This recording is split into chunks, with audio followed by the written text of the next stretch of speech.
Hi everybody, it's me, Bimini, and we are back with the pieces. And this week we have somebody who I have wanted to get on the pod for a minute. The conversations they have, the way they talk about their sexuality, it is so important. And I want this person to be able to talk freely. This person, she's a British model, a writer, an activist, and a truth teller. A powerful voice for asexual and aromantic visibility. She brings so much depth and nuance to conversations about identity, race, and activism. She's breaking binaries, smashing stereotypes, and showing us what it means to live outside of expectations of a world obsessed with labels. And don't we love it? This is Yasmin Benoit.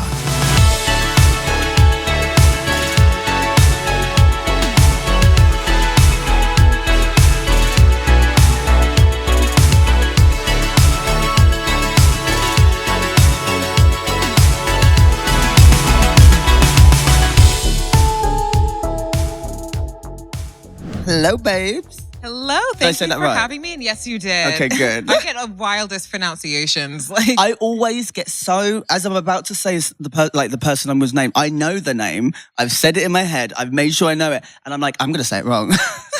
It's my anxiety. But actually, I got diagnosed with ADHD, so it all makes sense. But I'm really excited for today, so thank you for coming on. Yes, thank you for having me. How have you been? I've been good, yeah. I feel like things are like ramping up again. And like amazing. Yeah, how was it the transition from winter to spring for you? I feel like because I used to always get like January blues, like all of the Christmas glitter's gone, it's so boring. So now I try to make sure I'm very busy and I have lots of things planned for January. But then March is always just prepping for like International Asexuality Day in April and just kind of getting in the zone for that. So this is, I think by the time this episode comes out, Asexuality Day would have happened. Mm-hmm. But when is that happening again? Is it this weekend? Yes, it's April 6th.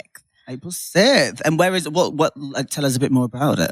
Yeah, so I was one of the co-founders. I think amazing. I founded it, I don't know, maybe like 3 years ago now. And yeah, because I mean, we have Asexual Awareness Week, but that's all the way in October. There's never any promises that we're going to be included in Pride. We might be, we might not. So I was like, I feel like we need something in like the first half of the year that also makes the conversation around asexuality a bit more diverse and like less Eurocentric. So yeah, it's kind of a good opportunity to like shine a spotlight on different countries as well. Okay, amazing. And I feel like, yeah, I think you're right when it comes to Pride. I mean, I feel like there's the umbrella and there's so many different types and different people, and it is. But like, I feel like, yeah, asexuality is something that definitely doesn't get discussed as much or should be more. And I know you're such a prominent figure in that. And I mean, like, I've seen you for years doing so many different things, like talking about it. And I feel like it must have been difficult because I guess, like, for me, you're one of the first kind of really public facing activists, I guess, talking about it. Yeah. And I feel like that's kind of what I guess kind of sped up the momentum for me. Like people were just kind of surprised that anyone was talking about it. And therefore I kind of have to do a lot of things because there's like a lot of holes to plug and lots of spaces to fill. What do you think the biggest challenge for that has been though? Because I can imagine, like I know from just my experience, which is obviously different, but I know from my experience, there have been times where people have tried to bring me onto something with an agenda. How has that been for you? It's been, I mean, from like the very beginning of the activism, I was kind of always used for clickbait. I kind of discovered that quite a lot. Like I could give like a really serious, in-depth interview and then it would just be like asexual lingerie model who doesn't want sex just so they can get the clicks, and people will then be in the comments not reading the article, of course, being like, well, why is she a lingerie model if she doesn't want sex? And then the whole thing becomes about that. So yeah, I kind of discovered that quite early on. And it's still a challenge in getting people to expand the conversation away from just that. Well, firstly, you could be a lingerie model and not want to have sex. Yeah. What does that warrant? I know, everyone wears underwear. Yeah, exactly. I feel like that's I guess, because I know I've noticed that with a lot of online articles or when I've seen interviews that they do bring up the lingerie, the model, or the fact that you like use words like racy. And it's ridiculous, isn't it? I feel like racy is also a word that no one ever says like normally in conversation. No. Like, oh my God, that's so racy. It's like Daily Mail clickbait, like literally. But like what like that's where it is, because I feel like, and I find this is going to be really interesting to get into, the way you are, or being like with the lingerie modeling, but then also talking about asexuality. it's something that men can't control. Mhm. And it's something that they don't like, obviously, because they can't control that. And it's you're doing something which they think benefits the male gaze, but then they can't access. Do you know what I mean? Do you know what I'm trying to say? So I feel like there's like that's a lot of the why it's so shocking to men. Oh my God, why could somebody not? Do you know? Yeah, and it's funny because like when I first kind of started speaking about asexuality, I genuinely didn't think that it would be like a big deal, like the modeling part, because I thought naively that as a culture we'd kind of move beyond the whole like, oh, women only wear clothes, so men want to have sex with them thing. And then like so early on, like I think I did one of my first documentaries, and like the reactions to me, and also the people in the documentary told me, we want to show you doing a photo shoot. But like the reactions were just so wild. And I was like, oh damn, we're not beyond that. And then it's just been the same reaction over and over again for years. It's insane though, I feel. And I feel like, because I'm going to ask you just because I feel like anyone that's listening that maybe doesn't know or hasn't been aware, but I know like in 2021, I remember your TED Talk and you were saying like, I'm telling TED Talk people what asexuality is, but can you just, for anyone that's listening that hasn't heard, maybe just give a brief overview of what it means? Yes. So most widely used definition is that it just means when you experience little to no sexual attraction towards anyone, regardless of their gender.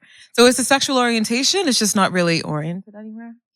And I wonder how many people actually, if they were to break it down, like might be like, actually, you know what? Like, I feel like I've just done sex for the sake of it and I'm not actually attracted to anyone, you know? Like, I feel like that could be a lot deeper, but I think society gives a lot of pressure to people to, you have to be one thing, you know? So I think it's quite like radical. Well, I don't think it's radical. It's seen as radical, but I think it's quite punk. Thank you. I mean, that's definitely part of my inspo. I feel like I try to bring like a kind of rock and roll vibe to all the things. Yes. As a kid, I was very that. So parts of like this path that I've ended up on and like the controversy, I do get a bit of a kick out of it. It feels very punk.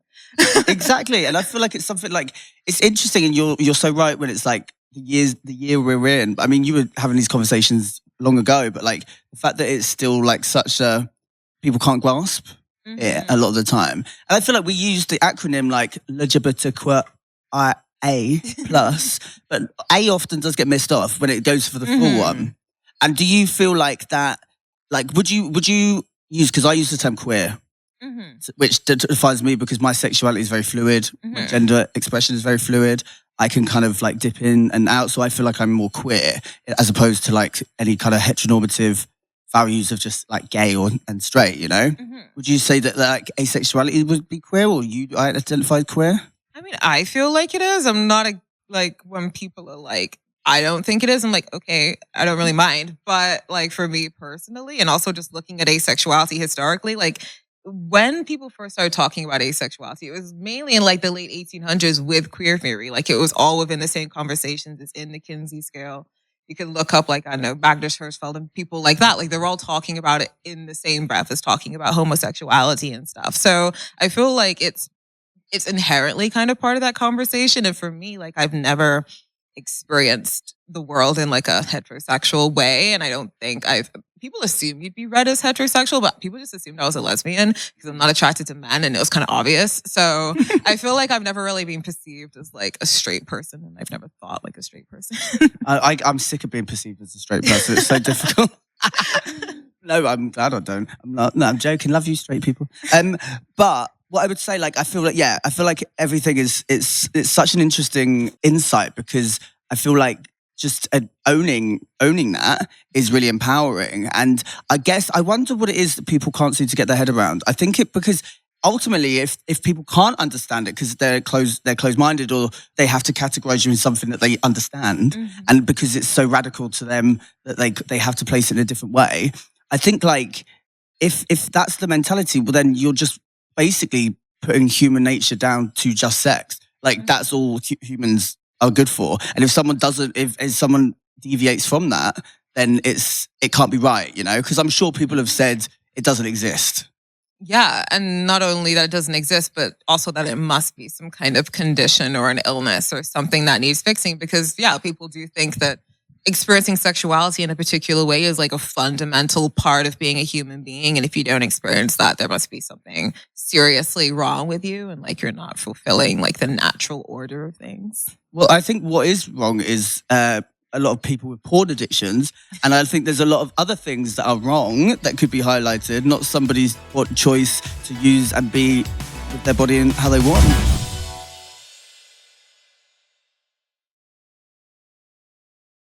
I love what you do, and I think it's like, it must be difficult to kind of take those spaces up. Because I've seen some of the way interviewees will talk about it. It's kind of like as if they've like never heard of anything like it before in their lives. It's funny because like looking back, we've been in like a 101, like look at this strange new orientation thing since like the 70s. There's literally interviews of people answering the exact same questions that like I get now, and like headlines about like, oh, look at what these kids are doing. Like what are the youth up to? And it's like, we've been like literally stuck in that loop. But at the same time, I feel like for me, there's almost like a pressure, even if I do feel like this isn't going to go well, like I don't get the best vibe from this.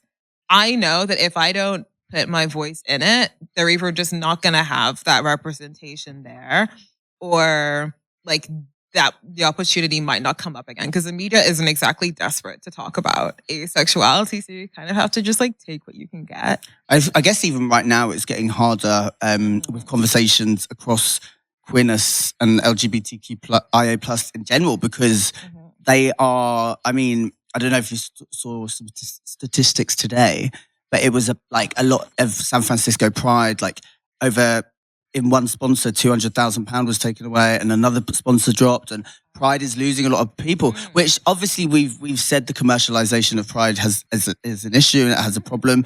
But what I find now is, now that the pendulum is swinging quite fast back towards the right, the people that were once flying the flag are no longer part of the conversation. So it's going to be even harder for everyone that lives outside of the rigid binary that has been created, you know?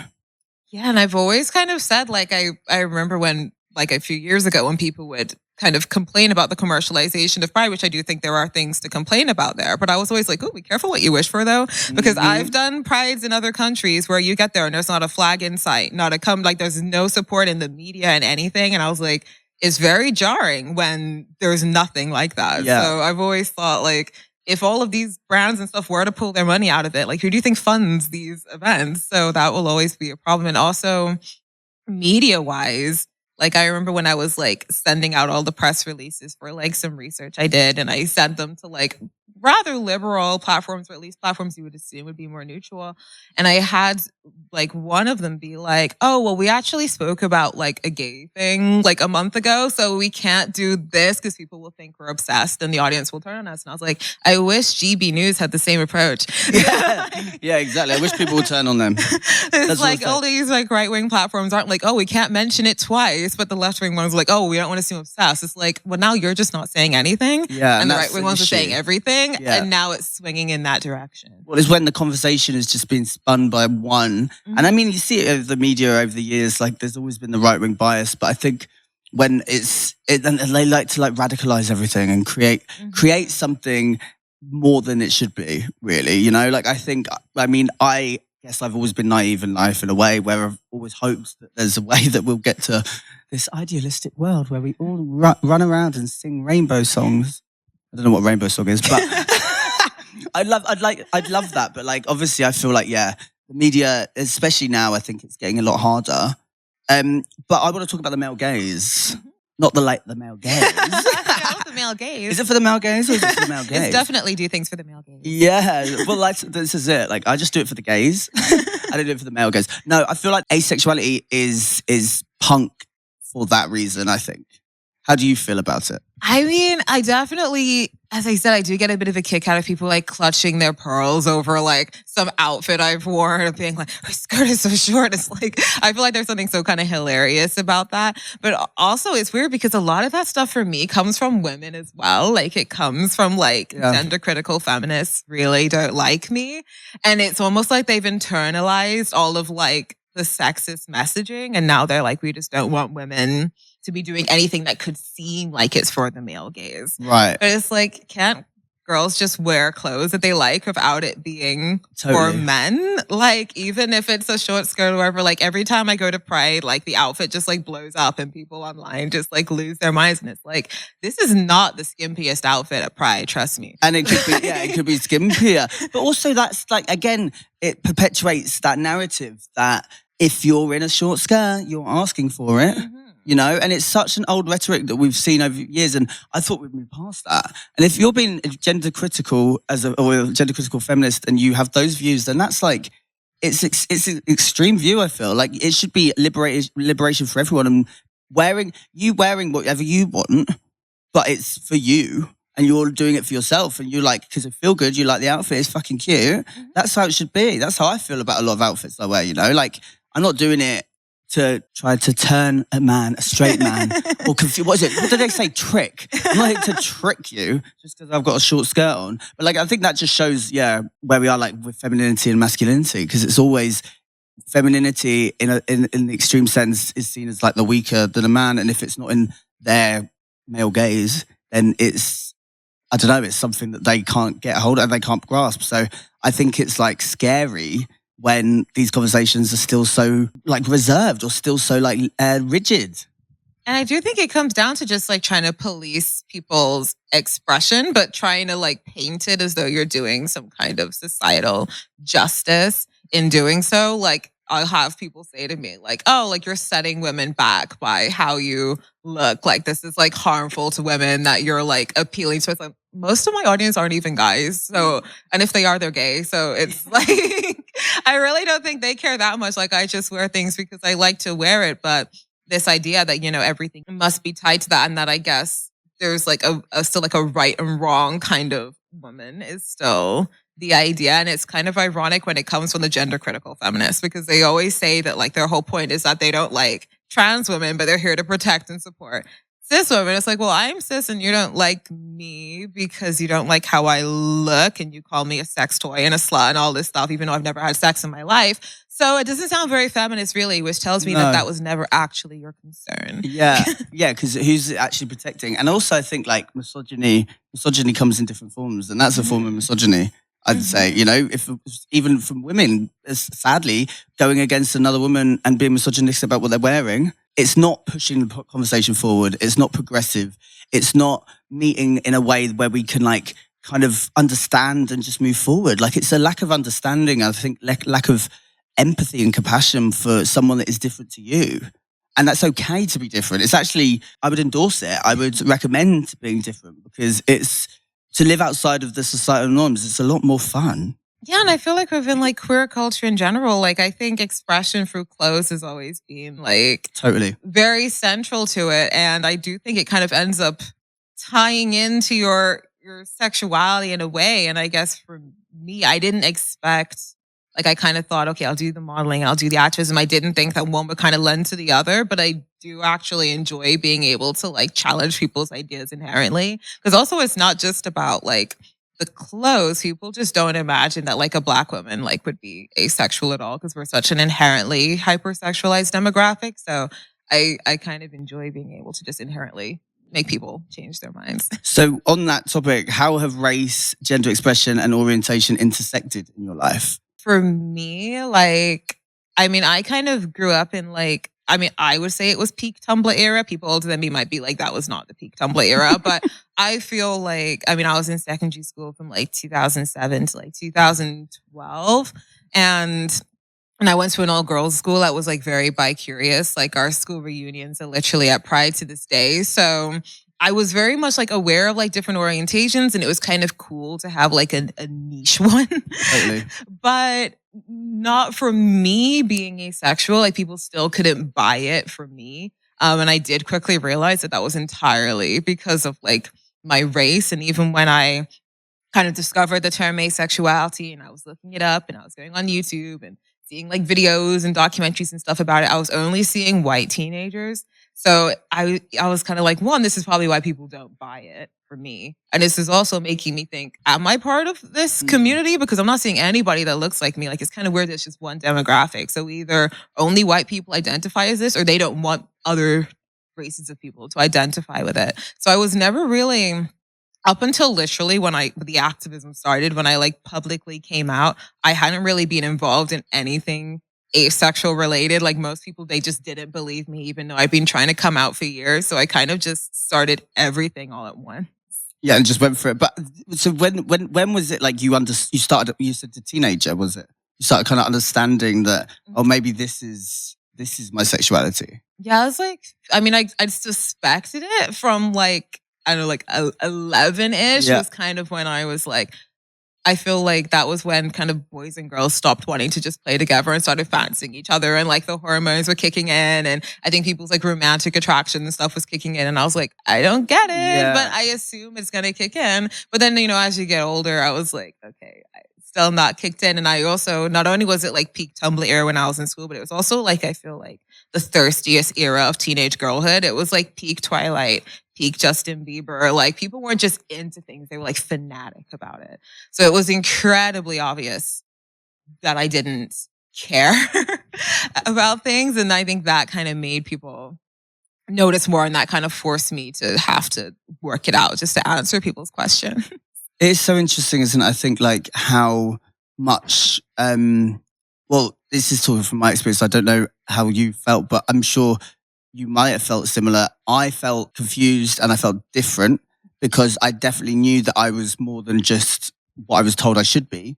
And it was a real battle. There was a lot of shame in my adolescence into teens and like feeling like I'm different or I'm weird or I'm not right. And I was told I was gay. I'm way more than that. I'm way more complicated. But I was told I was gay before I knew what gay was. Like I was told my sexuality from adults at like the age of 5 or 6, you know? And that's such a weird thing because it's like there's this whole idea that queerness is indoctrinating children and telling them how they should be. But actually I was told that I was gay. And I kind of understood like, yeah, maybe, well, I don't know what it was, but like I started understanding myself a lot more and there was a lot of shame around it. So with like you coming out coming out as asexual, did you experience feelings of that? I did. I feel like it's one of those things where like, I think if you just left people to their own devices, it would have been fine. Like so much of the issues come from projections rather than what you would inherently be feeling. And I think, you know, for me, I guess people assume I was straight when I was like little. Like I feel like as soon as you hit puberty, people, they wouldn't say it to me necessarily, but they say it to my mom, like, oh, so she's starting to think about boys. Is she going to get a boyfriend and all that? And I'd be like, ew, what are you talking about? Like, who said I was going to do that? But then I think that when I was in secondary school, like I was already like a pretty weird kid anyway. So I didn't have like, the idea that there might be something weird about me was not perplexing because I've had the same energy my whole life. I was like the black metalhead kid. So, you know, I wasn't the most popular and people already like picked on me for things. So realizing that there was something different about me, I was literally just kind of like, oh, that too? Okay, sure. Like, of course. But it was more other people kind of being like, okay, what's wrong with you? Why don't you have a favorite Jonas brother? Like, come on. Like, were you team Edward or Jacob? Like, why aren't you noticing any of these things? Like, why aren't you reacting? And I think, and also in like your teenage years, so much of the signs of your like maturity and development are tied into like whether you've like had a boyfriend or like kissed someone before or like all of that. And so it kind of made people assume, I think especially being Black and like the state education system, that I was like stunted was very much the idea. So that became incredibly counterproductive because even when I discovered the term asexual and I was like, finally, I have an answer to people's questions. And they would be like, oh, well, what's wrong with you? And I'd be like, actually, I'm just asexual. And they'd be like, oh, no, you're not. And I was like, damn. Well, thank you for telling me. I don't know how the conversation's supposed to go from here, though. I was expecting you to believe it and then we could move on. So even when I had an answer, nobody accepted it. And the idea that prevailed, everyone just kind of came up with alternative theories. Like people would literally casually be like, oh, so you probably got molested as a kid. And I was like, as far as I know, unless did I forget something? But like people would say that so much. I was like, damn, did I forget? Like, because why is everybody saying that? Or they'd be That's like, a horrible thing to have to feel. It's a wild, like the assumptions were all such wild things. Like, oh, so you must be like, maybe you're a psychopath because I actually get psychopath and sociopath a lot because it's like, they assume that like your sexual attraction, your romantic attraction is so like it's so tied into like your levels of empathy. It's assumed or your ability to connect with every human being. So they're like, oh, so you must just not value other people at all. So you must be like bordering on a serial killer. And so I kind of had like all of these projections, which also my teachers were not helpful. Like they very much contributed to it, especially the whole Yasmin stunted, Yasmin slow thing.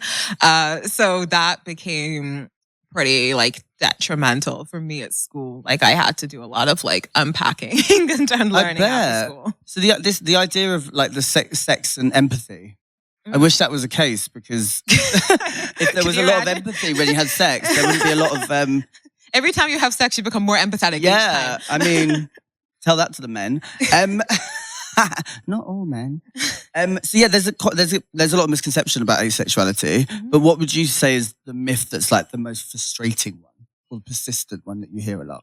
I think it's just the idea that there must be something either physically or mentally wrong with you. It's like prevailing. Like it's either that it's a biological thing, like you got like a hormone imbalance, or you can't become aroused, or something like that. Or it's that it's psychological, that it's a disorder, that it's a negative personality trait, that it's a sign. Again, you have no empathy, that you don't like people, that you think you're too good for anybody, or that you're against sex, like you're anti-sex, which I think is something that comes up often when I then do things in like pride spaces or sex positive spaces, because people are like, oh, but she's going to ruin it because she must be against sex and that's why she's not having it. It's like, it's not what it means. Yeah. Well, that's good. And there's the term I've seen a lot, aromanticism. Yes. And can you tell me a bit more about what that is? Yeah, so that's when you experience little to no romantic attraction. So I happen to be asexual and aromantic. There are asexual people that aren't aromantic, and there are aromantic people that aren't asexual. But yeah, it's just kind of comes down to, I think we're kind of taught just to lump your romantic attraction, your sexual attraction into one thing. And for some people, you know, you might be heterosexual and heteroromantic. It lines up. You might be sexually and romantically attracted to men, for example. But I think especially, you know, when you look at like, I don't know, like the bisexual community or pansexual community, like I think there's many examples you can think of times where, you know, you might be more romantically attracted to one gender, more sexually attracted to another, and like how those things kind of play out. It doesn't always align perfectly. Okay, amazing. Well, I think, yeah, it's conversations that are so important to have. And I think if anyone's listening and they might think, you know, they've not thought about it before, if that's something that like, just look into it and you know it's okay. Like it's totally okay. Like I feel like what would you tell your teenage self now for everything you've done, everything you know? Like what would you go back and tell them? What would you tell Yasmin? I would probably say just like stay weird, because all the things I got bullied for in school really work in my favor now. Like people did not like my clothes. They didn't like the way I presented myself. My sexuality was weird, like all of the things. And I just kind of stuck to my guns in the hopes that someday people would kind of get it. And I think if I had been one of those people that was more malleable and like changed myself just so I could like have friends or fit in, then I probably wouldn't have ended up taking this whole path. Well, I think it's amazing. I'm so glad you have, and I'm so glad you've been very not outspoken. You've just been telling your truth, which I think is really important. We need free thinkers. We need more truth tellers. We need more people that aren't being told what to think, you know, like actually thinking outside the box and pushing conversations and narratives that aren't just the norm. I think it's really important, and the work you do is really important. I mean, you've worked with people like Stonewall, which was amazing, like to be with them. What would you say in your activist world, like the most punk thing that's happened is? Well, the most punk thing, you know? Oh my gosh. I feel like, I mean, for me, like I really enjoy like the kind of nerdy side. Like I love being able to do like research and stuff and like campaign to like politicians and stuff, because that just feels so like it's so not anything I envisaged doing or even having the ability to do. And it's also not a conversation that's ever been on like the political radar, I don't think. So I do kind of enjoy getting to like show up in like, you know, like the House of Commons and stuff. Yes, that is good. That is cool. I love that. Just bringing that energy and that conversation to that space. Too right. Well, I'm going to go. So I've got a little game, and you're the first person that I'm going to introduce this game to. So there's going to be a few. So like 10 seconds. You've just got 10 seconds to say a piece of your mind. Oh my gosh. It's called A Piece of Your Mind. Oh my God. Piece of my mind. Now you're going to get me to say something really controversial now. I'm going to have to like, oh my gosh. No, that's what I want actually. So the piece of my mind. So you got 10 seconds and you say what comes to your head and how you feel about said topic. So we'll start with one round. We'll just get into it. Okay. Asexual people are just shy. I mean, I'm really not shy. I feel like we need to like get rid of that one. Like we're not all like little wallflowers. Good. That's amazing. And If you're ace, you can't be in a relationship. I mean, there's many different types of relationships. People always go straight to like romantic relationships. Like I'm in many a relationship. The platonic ones count too. And we can still do the romantic ones if you want to do that. Sexual attraction and romantic attraction are the same thing. I mean, for some people, they overlap a lot, but that's not like a given. And I feel like we can find a billion examples. And I think even the average person, there are times you might be more sexually romantically attracted. Like it varies. You can't be asexual and wear latex. I mean, as long as you've got the talcum powder and a bit of oil, yes, you can. The myth of the strong woman trope. Oh, I mean, I feel like we need to allow just like different types of women. Like you can be the strong woman, sure, but not all the time. Everybody's got to have layers, you know? Queer baiting in pop culture. The issue with that is that people, I feel like they apply it to like the individuals behind it when you don't actually know all their business. So I feel like we need to be careful with that one. The male gaze. I'm more into the male gaze, not the male gaze. Male gaze, not the male gaze. And the last one, the current Labour government. Ugh, they better put asexuality in that conversion therapy ban and stop with all the other mess. Conversion therapy ban. Always, okay, amazing. Thank you. Peace of your mind there. And we're going to end with a little playlist. Ooh. So I'm going to start a new playlist. I wanted to like do this. So you're actually going to be the first person on that as well. So I've got a few things for you. So what your rebel anthem is? Probably there's this song, an old Green Day song called Minority. Okay. I think it's from like their album Warning. It was like my anthem as a kid because it was all about like, I want to be the minority, like down with the majority. And I was always the minority within a minority. So probably that one. Amazing. And a song that has got you through a hard time? Ooh. It's probably a weird choice, but there's a song called Nobody Praying For Me by Seether. And it's pretty much just like, I don't know, just like almost embracing like your dark energy and your like chaotic side. I love that though.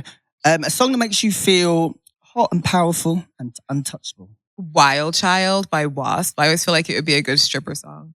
I love that, Leah. I love it. I love a good stripper song. Pour Some Sugar on Me. Yeah, that would probably also be my stripper song for sure, like Cherry Pie or something. Oh my God, you should totally do that. Like that would piss people off right away.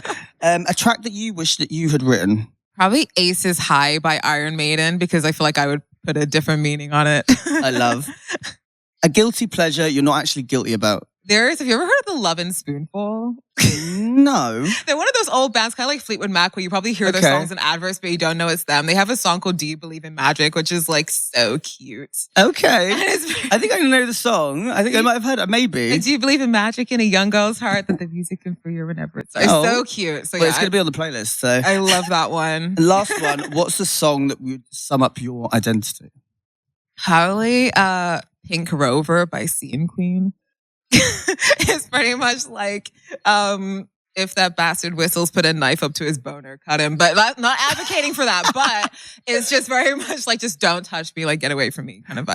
I love. And that's all of that. But I'm going to just ask you one last question to round it all off. Yasmin, thank you so much for coming on. Your insight and just the way you articulate asexuality, I think is so important and we need those conversations. I just want to know, what advice would you give to someone exploring asexuality who feels invisible in queer spaces? Don't be afraid to be louder. Let them know you're there, because if they don't know you're there, then they're going to assume that nobody's there and nobody wants to be there. And also that there's nothing wrong with, exploring the different labels, and maybe none of them fit you. Like, I don't feel like it's compulsory to use certain language all the time. Like, if it helps you articulate your experience, do it. And if it doesn't, don't. Like, it doesn't have to be a big deal. And what have you got coming up? Oh, gosh. Anything you want to say? Anything you're doing? Yes, I think in June, I'm going to be doing some work in Copenhagen, and I'm also going to be heading to Washington, D.C. So I'm excited to go back to the U.S. even at this time, maybe. A bit of a controversial choice, but yeah, I'm looking forward to doing more international work soon. Amazing. Well, I'm excited to see everything you do. Thank you so much for coming on The Pieces.